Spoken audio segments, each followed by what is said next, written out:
Autre facteur de la consistance du local, c'est l'agencement et l'équipement. Il faut que vous puissiez observer et répertorier et inventorier l'agencement et l'équipement et vous assurer qu'il est adapté à l'activité qui est exercée. Plus les équipements vont être de bonne qualité et récents, plus on va avoir une plus-value pour la valorisation du fonds de commerce.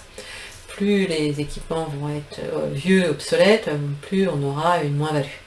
Donc c'est à vous de pouvoir apprécier ça quand vous faites votre évaluation.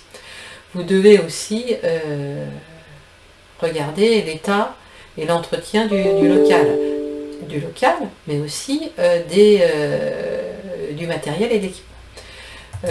En effet, si on a un vieux local, on risque d'avoir plus de réparations à envisager que si on a un local qui est récent et bien entretenu. Autre chose, il faut aussi s'interroger sur les mises aux normes, s'il y a des mises aux normes obligatoires, notamment en termes d'ERP ou d'accessibilité handicapée.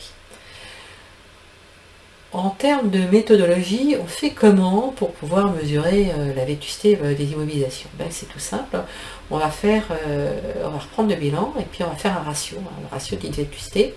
Pour ça, je vous propose un petit fichier Excel qui va vous permettre de faire le ratio à l'aide du bilan pour que vous puissiez apprécier la vétusté du matériel. Donc, on peut faire ça.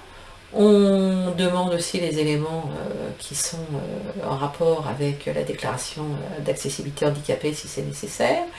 On vérifie que la surface professionnelle elle soit en rapport avec l'activité. Il existe des normes professionnelles, je le vois en restauration.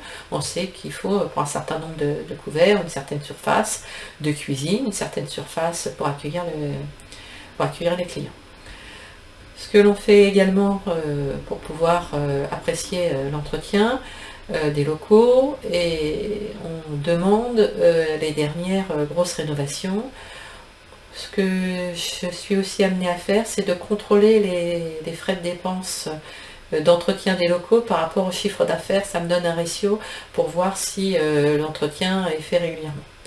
On peut demander la liste des contrats d'entretien, s'interroger sur le mode de chauffage, savoir s'il y a une clim, si c'est du gaz, si c'est de l'EDF, l'année d'installation du chauffage. On peut regarder si le matériel d'exploitation est suffisant pour l'exploitation de l'activité, lister les équipements, regarder s'il y a des parkings qui sont liés au fond, si aussi il y a des places à proximité, obtenir les plans aussi du local pour avoir la répartition des locaux. Voilà, ça c'est des petites choses que moi je fais régulièrement quand je fais une évaluation. Je regarde aussi le carnet d'entretien. La plupart des locaux qui reçoivent du public ont un carnet d'entretien, un registre de sécurité dans lequel on voit à quel moment ont été faits les différents entretiens valables pour un restaurant, pour un hôtel et pour bien d'autres commerces.